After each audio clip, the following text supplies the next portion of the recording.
अखण्डमण्डलाकारं व्याप्तमेव चराचरं तत्पदं दर्शितं येन तस्मै श्रीगुरुवे नमः। अज्ञानतिमिरान्धस्य ज्ञानाञ्जनशलाकया चक्षुरुन्मीलितं येन तस्मै श्रीगुरुवे नमः।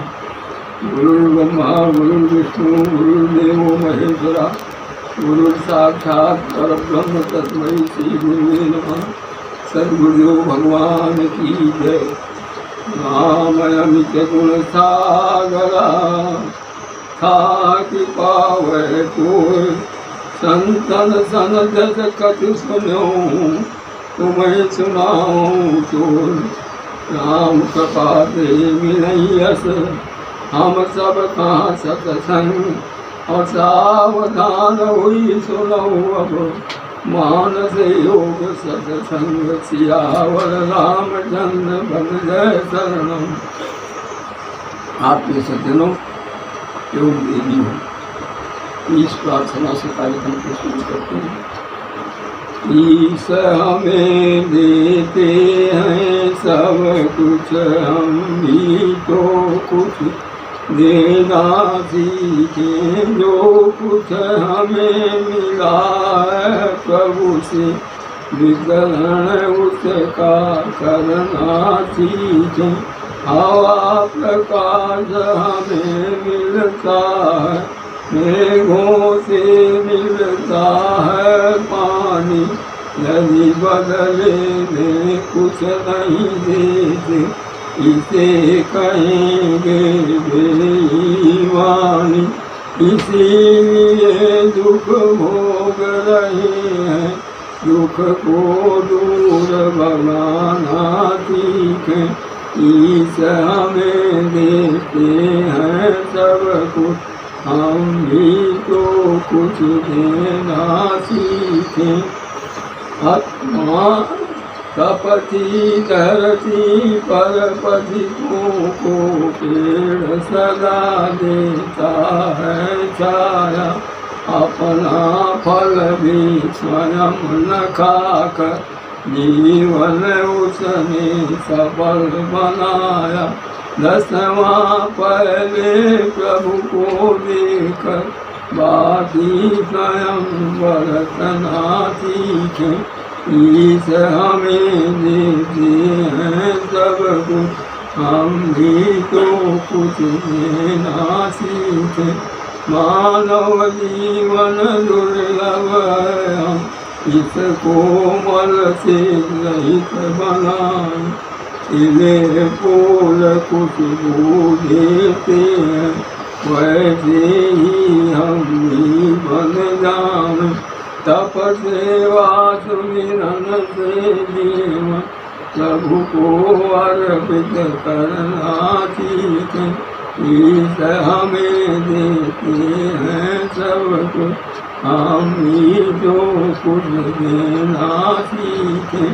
असत नहीं गौ में दुनिया और नहीं है यह दुखदाई। दिल दिमाग को सही दिशा दे तो बन सकती है सुखदाई।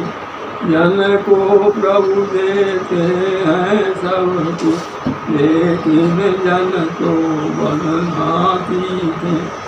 ईश हमें देते हैं सब कुछ, हम भी तो कुछ देना सीखें। जो कुछ हमें मिला है प्रभु से वितरण उसका करना सीखें। हम भी तो कुछ देना सीखें। योगी जी महाराज की जय।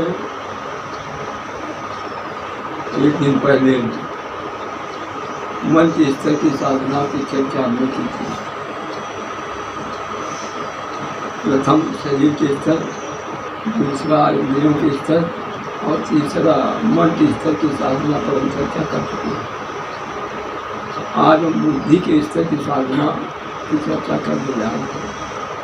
बुद्धि के स्तर के, मन के स्तर के देवता भगवान विष्णु हैं और वो अनाहत चक्र के स्वामी हैं। और मनोमय कोश के करता रहता है। इसी प्रकार बुद्धि के स्तर की साधना की देवता हमारे भगवान शंकर है और वो विज्ञान में कोष के मालिक है। बुद्धि के स्तर पर ध्यान की साधना होती है और ध्यान की साधना से चेतना शक्ति का विकास होता है, चेतना शक्ति जागृत होती है। चेतना शक्ति जागृत होती है तभी हमारा काम बनता है। यदि चेतना शक्ति सुसुप्त है तो काम नहीं बनेगा। जैसे हम बर्फ़ के पास बैठते हैं तो हमें ठंडक का अनुभव होती है, और यदि हम हीटर के पास या गर्मी के पास बैठते हैं, गर्मी जहाँ गर्म कोई आग के पास बैठते हैं तो हमें गर्मी का अनुभव होता है। इसी प्रकार जब हम परमात्मा के समीप बैठते हैं अर्थात उन्हें अनुभव करते हैं कि हम उनके समीप बैठना चाहते हैं, तो यदि उसमें अहंकार रूपी पर्दा है, अहंकार रूपी जुड़ाव के भाव है, तो फिर हमारी चेतना शक्ति जागृत नहीं हो सकती। जड़ चेतना ही ग्रंथ पड़ गई, जगत रखा छूटक कठ नहीं। जड़ और चेतन में ग्रंथि पड़ी हुई है, वो है रखा लेकिन छूटती नहीं है। जब से जीव भरो संसारी, छूट ग्रंथ न हो सुखारी। इसीलिए ये जीव जो के संसारी हुआ है वो सुख का अनुभव नहीं कर पा रहा है, कारण ग्रंथ पड़ी हुई। और ग्रंथ क्यों पड़ी हुई? जड़ चेतन में ये ग्रंथ पड़ी हुई। अब वो रखा है लेकिन छूटती नहीं गई। इसलिए चेतना शक्ति का जागरण बहुत आवश्यक है। जब हम आँख बंद करके बैठते हैं ध्यान करने के लिए तो हमारे अंदर से जो पुराने संस्कार पड़े हैं बाहर मारते हैं और निकलना शुरू हो जाते हैं। उनसे घबराने की जरूरत नहीं, उनको निकलने दें और देखें कि किस प्रकार के संस्कार निकल रहे हैं। बड़े पुराने संस्कार निकलेंगे जिनके बारे में आप सोच नहीं सकते हैं कि ऐसा व्यवहार या ऐसा बर्ताव भी कभी हमने किया होगा, लेकिन वो निकलेंगे। जो आपके अंदर पड़े हुए हैं वो निकलेंगे। इसलिए निर्मलीकरण की क्रिया इसको सहज मार्ग में कहा गया है। सहज मार्ग में इसको निर्मलीकरण की क्रिया को कहा गया है। पहले निर्मल करें, संस्कारों को निकलने में उसमें उलझे नहीं, उलझेंगे तो फिर नए संस्कार बनने शुरू हो जाएंगे। इसलिए उनमें उलझने की जरूरत नहीं। और संस्कारों का खेल ही है जो कि ये मानव जीवन मिला हुआ है और इस मानव जीवन में ही यदि बुद्धि से संस्कार निकाल देंगे तो हम निर्मल हो जाएंगे। निर्मल जब हो जाएंगे तो जैसे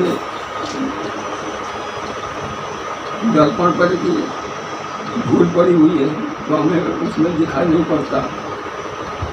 इसी प्रकार से इन बुद्धि में अहंकार का आवरण पड़ा हुआ है तो उससे भी हमको अंदर जो परमात्मा बैठा हुआ है वो हमें दिखाई नहीं पड़ेगा। इसलिए जो है निर्मलीकरण की जाती है करना चाहिए। इसलिए गोस्वामी जी लिखते हैं, बड़े भाग्य मानुष धन पावा, शिव दुर्लभ धन गावा, साधन धाम मोक्ष का द्वारा पाई नदी परलोक से धारा। इसलिए यही एक अवसर है जो परमात्मा ने इनको मानव बना दिया और मानव ही साधना कर सकता है। मानव यदि नर बनना चाहता है तो उन्हें साधना करनी ही पड़ेगी। साधना के द्वारा वो नर बन जाएगा और नर साहस मत मोह पुरानी कोई एक हो धर्मधारी कोई एक निकल पाता है। साहस में 1000 में से एक कोई निकल पाता। इसलिए जो है ये बड़ी सेवा सुंदर की साधना बहुत दमदार साधना। और ये जो सुंदर की साधना है ये बुद्धि के स्तर की है। इसके देवता भगवान शंकर है। वो शंकर को कहा गया है तुम त्रिभुवन गुरु वेद बखाना। वेदों ने इनको त्रिभुवन गुरु कहा है कि भगवान शंकर त्रिभुवन गुरु, इसलिए उनका सानिध्य प्राप्त होता है जब हम ध्यान में बैठते हैं और वही इसके देवता भी उनका आज्ञा चक्र है और विज्ञान में कोश है। श्रीमन नारायण नारायण नारायण भगवान नारायण नारायण नारायण। काकभूषुंडी जी का भी प्रसंग इसमें आया है। काकभूषुंडी जी को श्राप दिया गया और श्राप जब उनको दिया गया कि चांडाल पक्षी हो जाओ, और चांडाल पक्षी बन गए, लेकिन न कुछ दीनता आई, न कोई उन्हें भय लगा, किसी प्रकार का उन्हें भय नहीं लगा। और भय और अपमान ही इसके कारण बनते हैं कि बुद्धि में भय लगता है और अपमान की अनुभूति होती है, तभी ध्यान भटक जाता है। ध्यान बहुत ही ये प्रातः काल की बेला में 3 से 5 के बीच में जब ब्रह्म मुहूर्त होता है, उस समय यदि किया जाए तो वो समय बहुत माफिक होता है। ध्यान करना बहुत जरूरी है। ध्यान से ही ज्ञान की प्राप्ति होगी, वरना कुछ नहीं हो सकता है। बोलिए आनंद बन सच्चिदानंद भगवान की है।